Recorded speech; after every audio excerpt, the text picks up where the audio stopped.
So this is modeled on the algebra of matrices, which the set of n by n matrices over the real numbers is a real vector space because I can add and scale and multiply matrices. It has matrix multiplication as an identity, and it has the inner product of A and B is the trace of their product. And this satisfies a cyclic relation like this, ultimately because multiplication is associated. However, we're only going to consider commutative Frobenius algebras, so we would have to throw out the matrix algebra example. I will give you two bona fide examples, however. So complex numbers. This is a two-dimensional real vector space. I can multiply. Oh, I should have mentioned, these have to be linear maps. But everything in the world of vector spaces should be. So complex numbers with its usual multiplication, its usual identity, which is 1, and the inner product a plus bi, c plus di, to ac plus bt. Another example is if you like representation theory, then given a finite group G, then I can take the set of class functions, which is often denoted R adjoin G mod G, and this is the functions on the conjugacy classes of G. So this has a convolution-like product, and it has an inner product defined by the irreducible characters of these representations. So if you like representation theory, this is probably the reason you like Frobenius algebras, and if not, that's okay. So the important example is if Z is a TQFT, Z of S1 is a Frobenius algebra. We're going to do this by first giving the data and then checking the axiom, or axioms. So multiplication is what Z does to the pair of pants. Because this is a map from Z of S1, tensor Z of S1, to Z of S1, and it's linear as desired. So I can define a multiplication map. Oh, I'm sorry, I said something wrong. The inner product should be real valued, just like the dot product is a number. Sorry about that. So the identity. Let's take the incoming disk, which is a bordism from the Z of the empty set, which is the real numbers, into Z of S1. And I'm going to say that, let's say it maps 1 to something. I mean, it has to, and I'm going to call that my identity. Find the inner product is what Z does to this elbow macaroni bordism, which is topologically the pair of pants followed by an outgoing disk. So this goes from Z of S1 times Z of S1 to R. Great. Now we need to check the conditions. Well, for objects I just erased, for smooth one manifolds I just erased, but we only need to define it on Z of S1, and afterwards we automatically get it for every other closed one manifold. So we need to check that this works for bordisms. So what's the first thing? Multiplication needs to be associative. Well, would you look at that? What this says is that if I multiply m of A, m of BC is equal to m of AB, C. So it doesn't matter what order I multiply because these bordisms are the same. This is the part of the thing that's so cool about this. Is okay, yeah, I can do stuff with TQFTs, and yeah, sure, this is diffeomorphic to that. And yeah, sure, I can do some algebra. But really, this algebra is that topology. That's what's really interesting about this to me. We also want this to be commutative. And that follows because this bordism, let's say I switch the order before multiplying. Well, I can sort of untwist this. And this is the same bordism as multiplication, right? Because I can just sort of pick this up and rotate it, and then I get no twisting. So because of this, multiplication of AB is equal to multiplication of BA. So for this reason, multiplication is commutative because of this topology. So the next question is, what happens when we multiply with the identity? The identity really should be the identity really should be the identity for multiplication. So what this says is that if I multiply the identity times anything else, because what I've done is I've supplied the identity as one of the arguments for multiplication. Well, and so I've placed V there. Well, this is the same as the cylinder, right? So I've placed V here, and the identity sort of goes away. In other words, what I get out is V. So multiplying by the identity gives me the identity, as it should. So the next axiom is served. The next thing that we have to check is what is called is that the inner product is non-degenerate. So this one is great because it comes from something called the S diagram, the Z diagram, the snake diagram, or most excitingly, the mark of Zorro. So what this is a composition of bordisms that looks like this. And you can see, if you are Zorro, the brave swordsman, you defeat your enemy, the terrible topological quantum field theory, and you inscribe your mark upon it, big Z, just like in that old TV show. So if I fix the endpoints, I just have one incoming circle, one outgoing circle, and no holes. So this is the cylinder.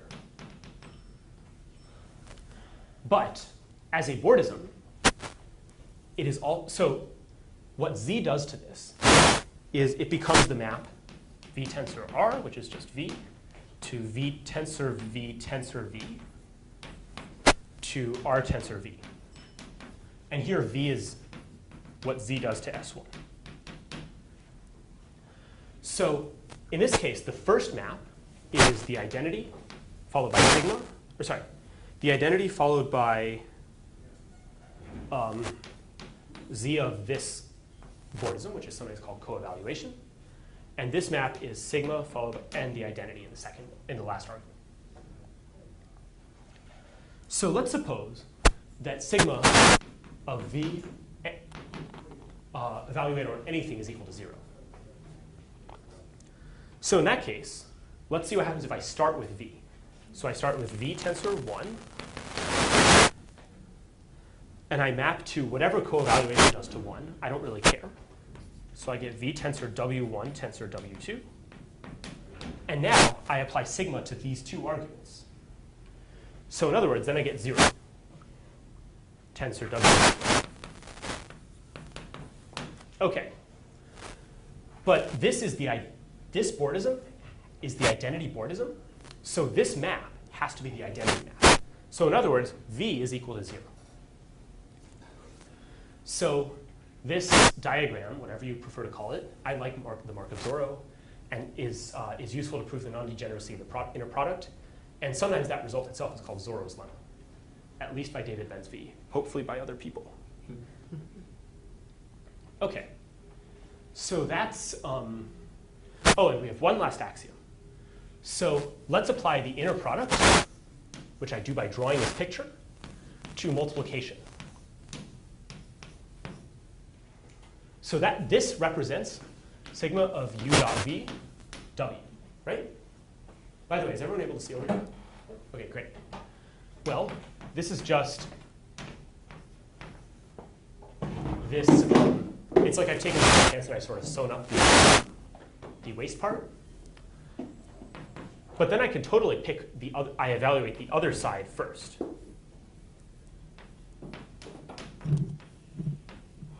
Right? So these are all the same bordism. So Z, the TQFT, has to assign the same thing to each of them. And therefore, we conclude that sigma of u dot vw is equal to sigma of u v dot w.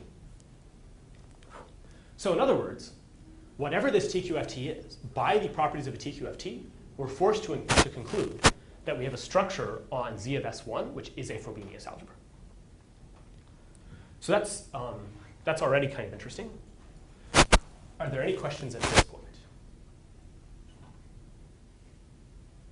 OK, cool. In that case, I'm going to go ahead and do the rest of the argument,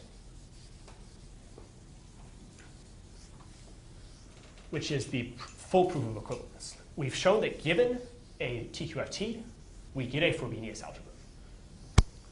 Now we'd like to go backwards and get the same TQFT we started with. Sorry, one thing actually. What does Yes. what does the Frobenius relation do? This thing? No, like the thing you wrote. Oh yeah, the Frobenius relation. Is that going to come into play here?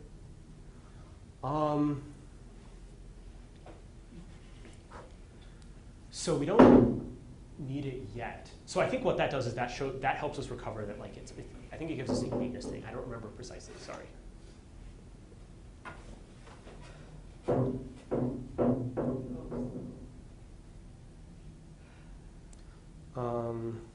Yeah, it'll help us prove. I don't know. We might get it for free. So some of this is a little redundant, but it's usually the Frobenius relation gives us associativity and co-associativity rather than the other way around. So I should know the answer to that question.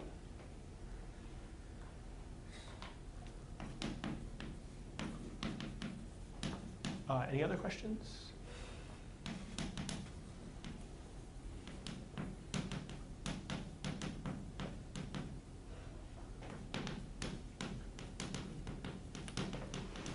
So the form in which I'm saying this is that it's a bijective equivalence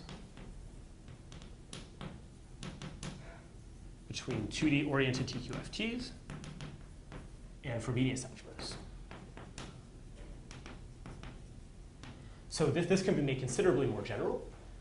To be precise, first of all, I could replace the real numbers with my favorite ring or field and consider Frobenius algebras over those vector spaces or modules over that field or ring. I could replace it with an arbitrary symmetric monoidal category and the notion of a Frobenius object in that category. In particular, it's also possible to replace this bijective equivalence with a legitimate equivalence of categories, and moreover, an equivalence of categories that respects the symmetric monoidal structure. Again, if you don't know what that means, totally cool.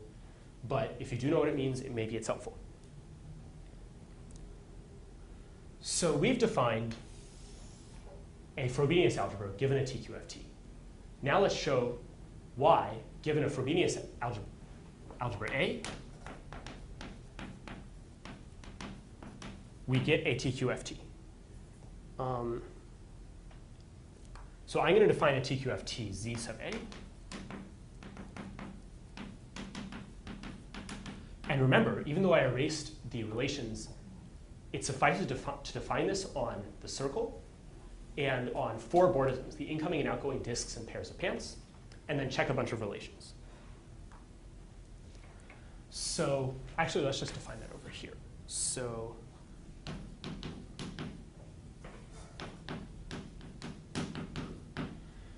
on the sphere, I just say I'm going to get A itself as a vector space. And I'm forced to conclude that on the empty set, I get the real numbers.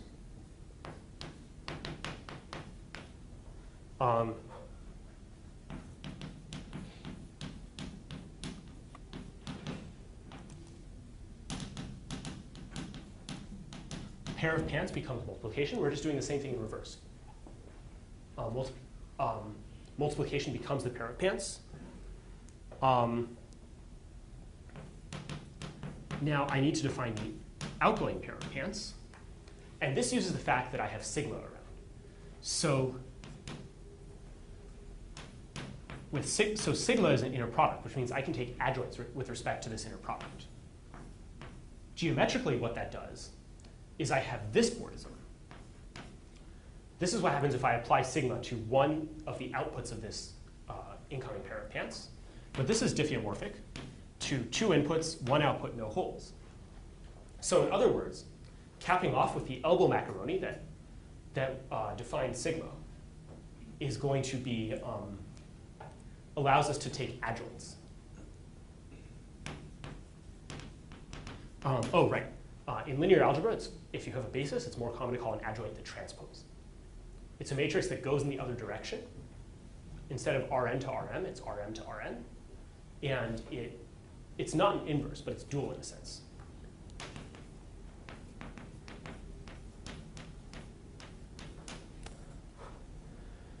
OK. So that's not an explicit definition, but it's enough information to define it. So that's good. Now let's define the incoming disk to be the map sending lambda to lambda times the identity.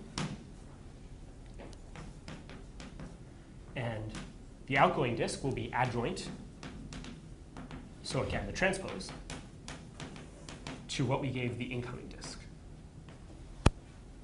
In other words, if you cap the incoming disk with the inner product, what you get is an outgoing disk when I sort of like straighten this out and like press it down. OK. So this could suffice to define a TQFT, and we need to check that it does. I'm going to be quick, which is unfortunate because this is the part where being precise might be helpful. So there's only about, do I go until 55 or 50 or the hour? Oh, the hour. OK. Oh, OK, then I'll go slightly less quickly. So now the relations. So the first one is that if I cap off a pair of pants with an incoming disk, then I get the identity. So this is forced to be true because if I take V here, and then now I'm forced to take 1 here, and Z is defined to say that Z of this thing is the multiplication map of V and 1, which is just V, because that's what the identity is defined to do. The same relation in the other direction follows when I just formally take the adjoint of this. So now I need to satisfy associativity.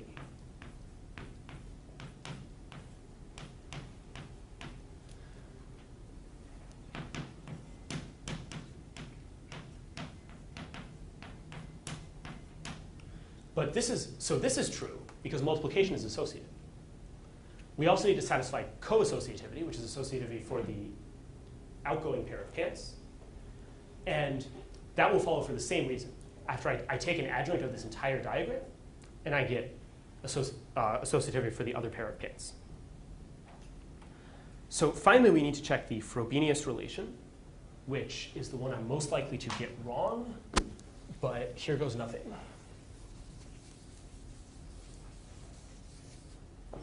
So I want to check that this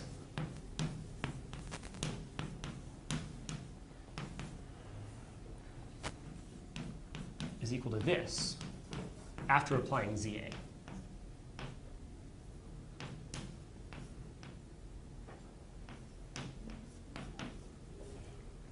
So the way I'm going to check this is a little tricky. So what this says is that adjoint and multiplication followed by multiplication is the same as if I sort of shift them off of each other. Well, let's cap with the inner product again.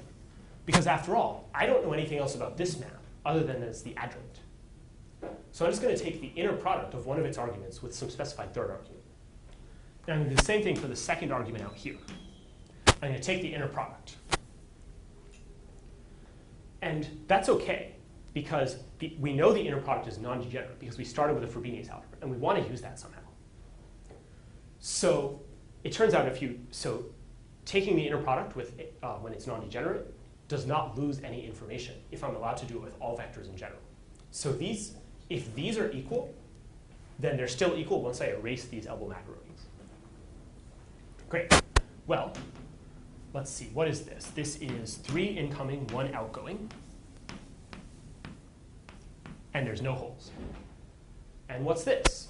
Well, this is 3 incoming and 1 outgoing, and no holes.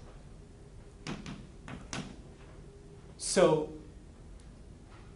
this says that, I mean, this is a bunch of pictures, and you're probably wondering, well, where's the Frobenius algebra? But what this says is that if I define the incoming pair of pants to have as its map the adjoint to or the transpose to the map of multiplication, then I can use the inner product to prove that that satisfies the Frobenius relation, and therefore that Z sub A is a topological quantum field theory. So now we have arrows going in both directions. Why is this why is the inverse? Why does, if I start with A as Z of S1, why do I get back my original Z? So it suffices to describe, well, on objects, I know that Z of S1 is, sorry, let me say that again, because I bet it didn't make very much sense.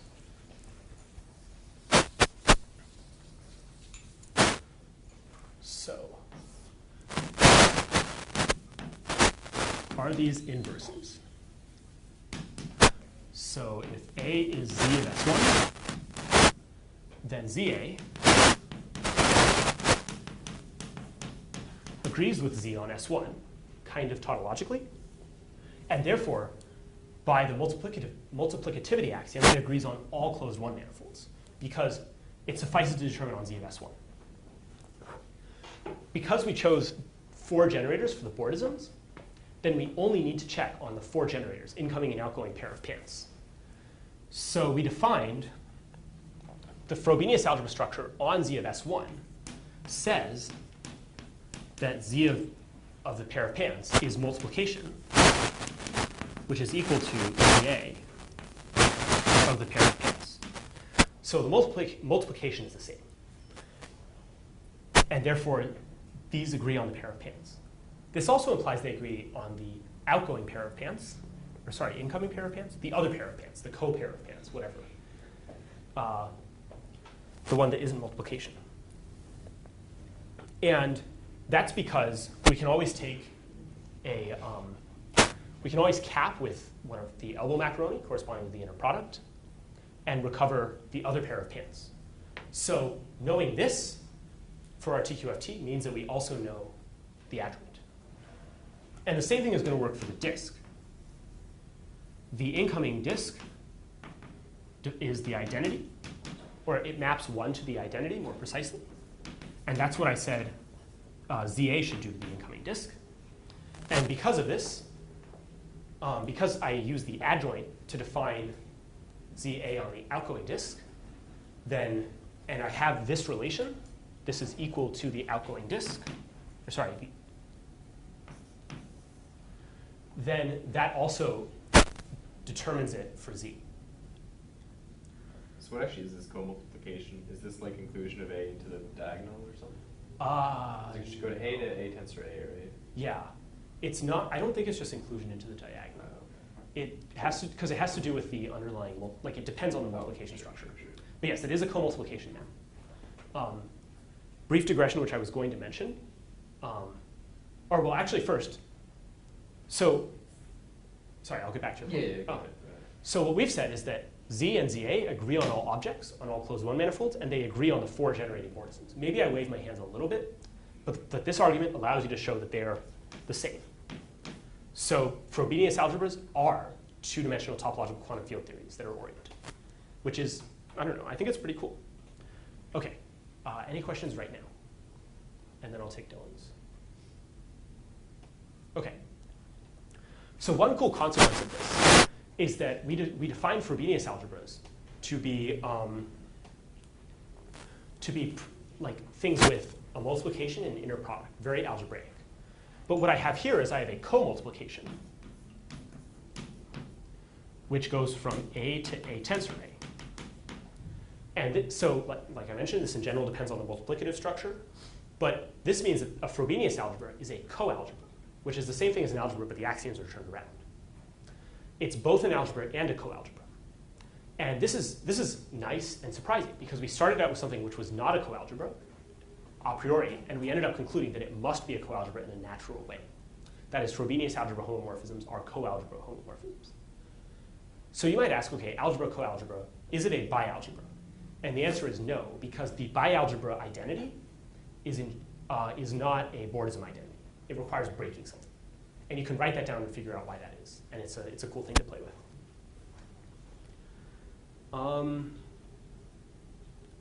What are some other? OK, any other questions at this point? I'll end with one question of my own, which you guys might enjoy playing with if you like this stuff. So let's say I have a closed surface.